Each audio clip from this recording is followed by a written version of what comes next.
सब वस्तुओं को बनाया, जिस परमेश्वर ने पृथ्वी और सब वस्तुओं को बनाया, वो स्वर्ग और पृथ्वी का स्वामी होकर, वो स्वर्ग और पृथ्वी का स्वामी होकर हाथ के बनाए हुए मंदिरों में नहीं रहता। हालेलुया। हालेलुया। वो हाथ के बनाए हुए मंदिरों में नहीं रहता है। इसने स्वर्ग और पृथ्वी को बनाया, वो हाथ के बने हुए मंदिर में नहीं रहता है। उसके बाद ना किसी वस्तु का प्रयोजन रहकर मनुष्यों के हाथों की सेवा लेता है। वस्तुओं का प्रयोजन रखकर मनुष्यों के हाथों की सेवा लेता है, क्योंकि वो तो आप ही सबके जीवन और श्वास और सब कुछ देता है। हालेलुया। हालेलुया। हालेलुया। हालेलुया। क्योंकि वो तो खुद ही उसने तो हमें दिया है, हम क्या जीवन श्वास सब कुछ लिया है, हम उसके लिए क्या करें? कुछ भी नहीं। क्या परमेश्वर कहता है मैं आपके मंदिरों में नहीं रहता, क्योंकि वो स्वर्ग और पृथ्वी का परमेश्वर, स्वर्ग उसका सिंहासन, पृथ्वी उसके चरणों की चौकी है। चौकी। इतना बड़ा परमेश्वर को किस घर में संभाल हृदय में रहना चाहिए। सोलोमन वही प्रार्थना कर रहा है, क्या मेरे ये बना हुई भवन में तो रहेगा? लेकिन मैं तुम्हारे लिए कुछ बना रहा हूँ, मेरे मन में इच्छा है तो मैं बना रहा हूँ। हालेलुया। हालेलुया। उसके बाद पढ़िए क्या लिखा है। उसने एक ही मूल से मनुष्य की सब जातियों दूसरे सामुएल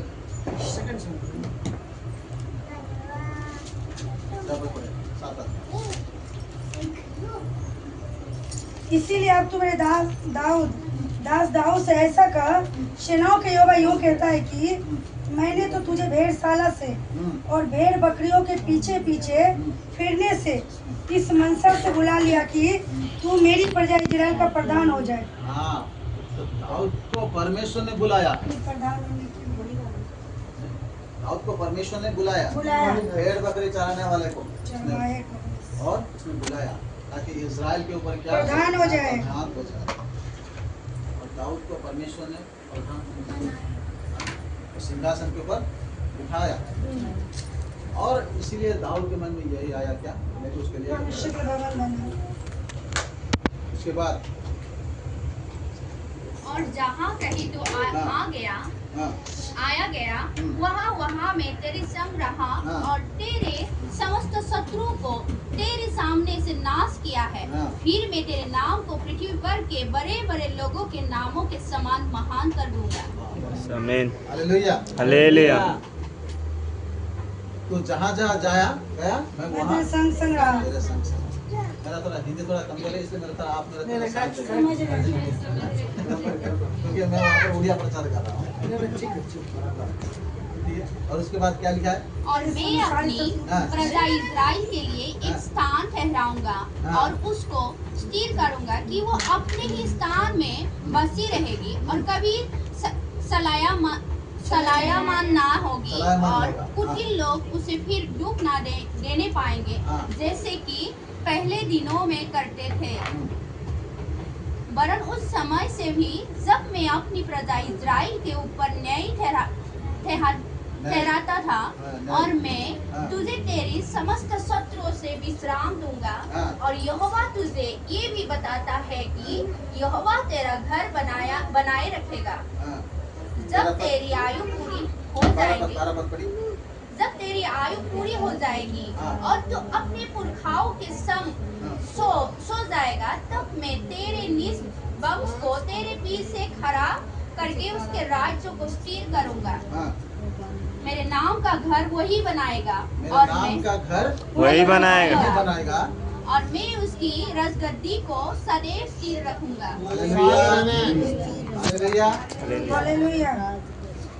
मैं अपनी क्या करूँगा, किसे बढ़िए वही तरह पर मेरे नाम का घर वही बनवाएगा। कौन बनवाएगा? हमारा प्रभु यीशु मसीह। हालेलुया। हालेलुया। सोलोमन के द्वारा जो घर बनाया गया, अशूर का राजा उसको नाश कर दिया, उसके बाद बाबिल का राजा नबूकदनेस्सर ने टोटल ध्वंस कर दिया।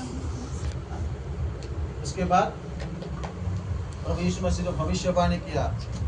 जब चेले लोग आए, देखे ये देखो कितना कैसा मंदिर है, हाँ, कैसा भव्य मंदिर है।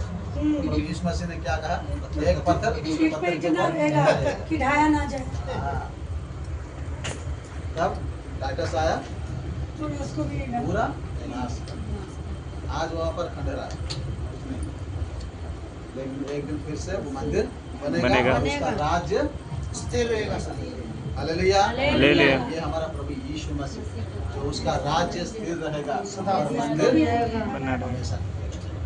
Praise the Lord. देखिए क्या लिखा है, क्योंकि लूका की दया का अध्याय उसकी 30 पद से लेकर 33 पद तक, जब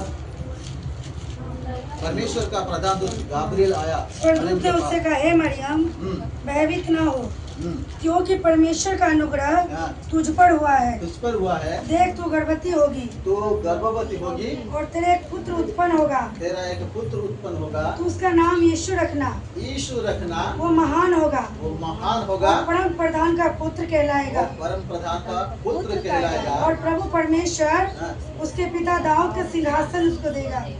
हालेलुया, हालेलुया। किसका सिंहासन? दाऊद का। दाऊद का सिंहासन उसको देगा। उसको देगा।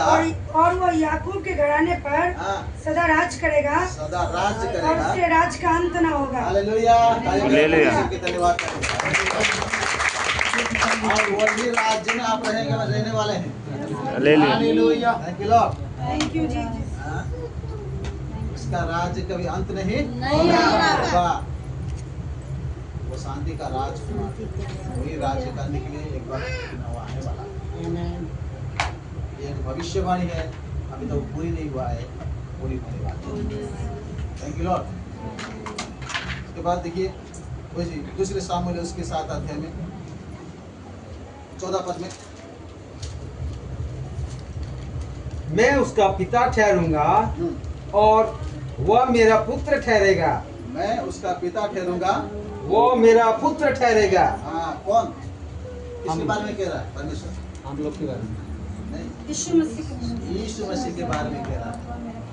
वो मेरा पुत्र ठहरेगा, मैं उसका पिता ठहरूंगा। और यदि वो अधर्म करे हाँ, तो मैं उसे मनुष्य के योग दंड से हाँ, और आदमियों के योग मार्ग से ताड़ना दूंगा। ऐसा क्यों यहाँ पर कहा? उड़िया में क्या लिखा है?